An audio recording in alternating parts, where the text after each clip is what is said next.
안녕하세요. 빵 한 조각에 담긴 세계 곳곳의 이야기로 떠나는 여행, 세계탐방에 오신 걸 환영합니다.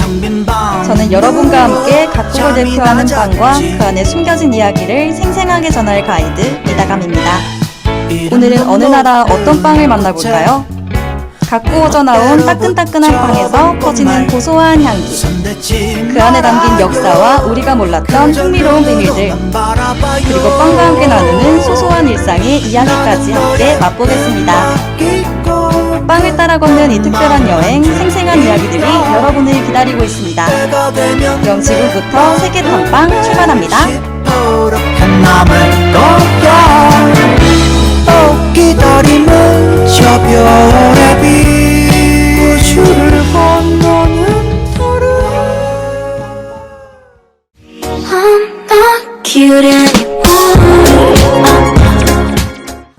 안녕하세요. 마지막 화로 찾아뵙게 된 세계탐방입니다. 벌써 시간이 이렇게 되다니요. 너무 아쉽기도 하고 한편으론 여러분들과 소통할 수 있어서 정말 즐거웠습니다. 그럼 마지막 화인 만큼 더 힘차게 떠나보겠습니다. 오늘은 우리나라 한국으로 떠나볼 건데요. 이미 거리에 많이 팔고 있을 겁니다. 겨울 길거리 빵의 대표주자 호떡을 만나볼게요. 호떡은 밀가루 반죽 안에 설탕, 계피, 견과류, 꿀 등을 넣어 구운 달콤한 간식입니다. 호떡의 기원은 19세기 조선 후기 중국에서 들어온 화동전에서 비롯되었다고 알려져 있어요. 당시 조선 사회에서 겨울철은 먹을 것이 부족한 시기였는데 간단하게 만들 수 있으면서 열량도 높은 호떡이 큰 인기를 얻었습니다. 오늘날의 호떡은 지역별로 조금씩 특징이 다른데요. 서울에서는 설탕과 계피 중심의 달콤한 호떡이 주류이고 전주나 부산 지역에서는 견과류와 꿀을 넣어 고소함을 살린 호떡이 유명합니다. 요즘은 피자, 치즈 등 다양한 속재료를 넣은 퓨전 호떡도 등장하면서 겨울철 간식의 다양성을 보여주고 있죠. 그댄 나의 어떤 모습. 다음은 겨울 길거리 간식의 또 다른 주인공, 바로 붕어빵입니다. 이 이름만 들어도 군침이 도는데요. 추운 겨울날 손시리게 들고 먹는 따끈한 붕어빵 한 입. 그 고소하고 달콤한 맛. 상상만 해도 행복해집니다. 붕어빵은 이름 그대로 붕어 모양의 틀에 팥이나 슈크림 등을 넣어 구운 간식이에요. 그런데 알고 계셨나요? 이 붕어빵의 원조는 사실 일본에서 시작됐다는 사실. 일본에서는 타이야키라고 불리는데 타이는 붕어처럼 생긴 도미를 뜻하고 야키는 굽다라는 뜻이에요. 즉 도미 모양으로 구운 빵이라는 뜻이죠. 이 타이야키가 한국으로 전해진 건 1930년대. 한국에 진출한 일본 상인들과 제빵사들 덕분이었어요. 당시 일제강점기를 거치면서 일본의 제과기술과 레시피가 자연스럽게 들어오게 되었고 한국 사람들의 입맛에 맞게 재해석되면서 지금의 붕어빵이 탄생했습니다. 일본의 타이야키보다 크기가 작고 팥소가 더 가득 차 있는 게 한국식 붕어빵의 특징이에요. 붕어빵의 반죽은 생각보다 단순합니다. 밀가루, 물, 설탕, 소금, 베이킹 파우더. 이 5가지 기본 재료로 만들어지죠. 이 반죽을 예열된 붕어틀에 넣고 팥이나 슈크림, 요즘은 초코나 피자 맛까지 다양하게 넣어 구워냅니다. 열 전도율이 높은 철제 틀 덕분에 겉은 바삭하고 속은 촉촉하게 구워지는 거예요. 식감도 매력있지만 붕어빵의 진짜 매력은 길거리의 추억에 있지 않을까요? 김이 모락모락 나는 붕어빵을 손난로 삼아 들고 거리의 불빛과 함께 먹는 그 따뜻한 순간. 정말 겨울 감성 제대로입니다. 이렇게 빵 세계에서는 한국 겨울을 대표하는 호떡과 붕어빵에 대해 알아봤습니다. 그럼 노래 듣고 오는 동안 사연 많이 보내주세요. 네, 마지막 빵 편지가 도착했습니다. 오늘 사연은 붕어킹님이 보내주셨습니다.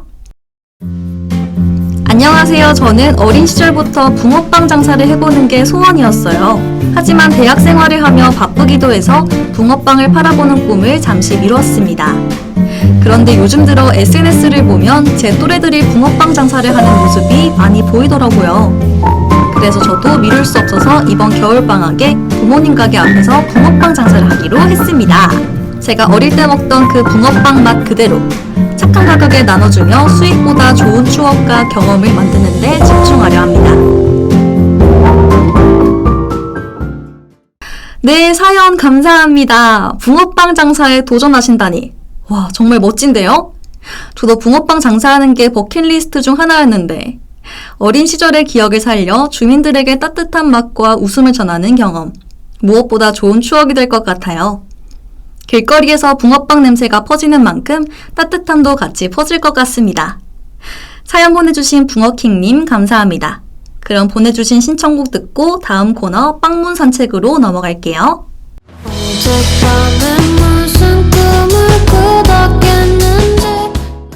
마지막 코너 빵문 산책 시간입니다. 빵과 관련된 다양한 문화 지식과 흥미로운 이야기들을 마치 산책하듯 가볍게 걸어보는 코너인데요. 오늘 주제가 한국인 만큼 대전의 성심당에 대해 소개해보려고 합니다. 성심당은 1956년 대전에서 문을 연 제과점으로 한국전쟁 이후 힘든 시절 사람들에게 따뜻한 빵을 전하겠다는 마음에서 시작됐습니다. 창업주 임길순 선생님은 정직한 재료로 만든 빵은 사람의 마음을 움직인다는 철학을 지켰다고 해요. 처음에는 작은 화덕 하나로 시작했지만 지금은 누구나 아는 대전을 대표하는 명소이자 제과 브랜드로 성장했습니다. 매일 이른 새벽부터 줄을 선 손님들의 모습은 이미 성심당의 일상적인 풍경이 되었죠. 성심당의 대표 메뉴는 뭐라고 생각하시나요? 아마 대부분 튀김 소보로라고 말할 것 같습니다. 촉촉한 팥 앙금이 가득한 이 빵은 튀김을 빵에? 라는 의문을 단번에 명물로 바꿔놨죠. 하루 최대 2만 개 이상 팔릴 정도로 성심당의 대표 빵이라고 불립니다. 이 외에도 대전 사람들의 소울푸드라고 불리는 부추빵, 지역 특산물인 고구마를 활용한 튀소구마, 그리고 계절마다 보이는 한정 메뉴들까지 전통 위의 창의성을 보여주는 베이커리 가게입니다.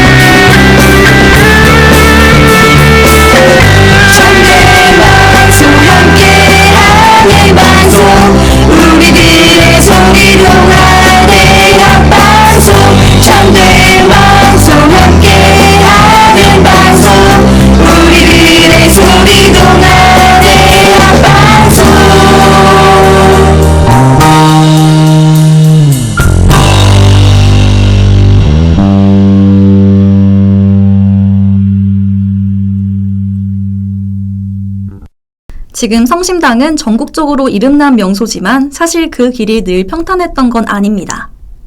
대전 시민들이 사랑하던 동네 제과점이 어느 날은 문을 닫을 뻔했던 적도 있었어요. 그 시작은 바로 1997년 IMF 사태였습니다. 한국 경제 전반이 흔들렸던 시기였죠. 성심당도 그 파도를 피하지 못했습니다. 당시 성심당은 더 큰 빵집을 만들어보자는 꿈으로 프랜차이즈화와 외부 매장 확장을 시도했습니다. 하지만 경기 침체로 소비가 급격히 줄었고 자금 회수는 막혔으며 가맹사업은 실패로 돌아갔습니다. 이대 대표로 경영을 이어받은 이명진 대표 역시 그때를 가장 힘든 시기로 회상했죠. 매출이 반토막 나고 하루하루 운영이 어려웠다고 합니다. 이 시기 성심당은 한 가지 결단을 내립니다. 대전 안에서 우리가 잘할 수 있는 걸로 가자. 즉 집중 전략이었죠. 본점을 중심으로 다시 신뢰를 쌓고 지역 빵집으로 돌아가기로 한 겁니다. 이 결정이 당시엔 모험이었을지 모르지만 결국 성심당을 다시 일으킨 전환점이 되었답니다. 이후 성심당은 품질과 명성을 지키는 데 집중하고 대전에서만 먹을 수 있는 빵이라는 입소문을 타고 전국적으로 인기가 퍼져나가게 됩니다. 작년 2024년에는 약 1,937억 원의 매출을 기록했는데요. 단일 제과점으로는 이례적인 수치죠. 그야말로 대전의 경제가 살아나는 냄새, 빵 굽는 향과 함께 퍼져나간 셈이죠. 이렇게 오늘 사람과 사람을 잇는 빵에 철학을 지닌 성심당을 걸어봤습니다. 1956년의 작은 화덕에서 시작된 불빛은 70년이 지난 지금도 대전의 한가운데서 따뜻하게 타오르고 있습니다. 그 오랜 세월을 지탱해온 힘은 아마도 진심으로 만든 빵에 있지 않을까요? 마지막 빵문 산책 시간 노래 들으며 마무리하겠습니다. 많이 외로워하다가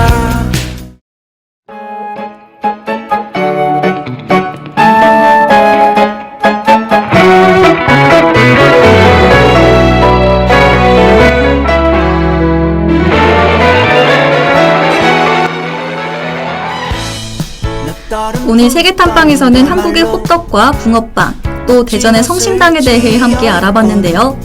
빵 속에 담긴 역사와 문화가 여러분 마음에도 따뜻하게 전해졌길 바랍니다.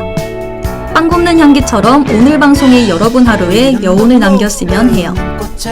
이 방송은 다음미디어센터 유튜브와 홈페이지에서 다시 만날 수 있으니 빵이 생각날 때마다 꺼내 들어주세요.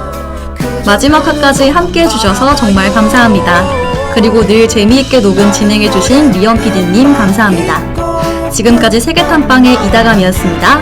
오늘도 앞으로도 맛있는 하루 보내세요.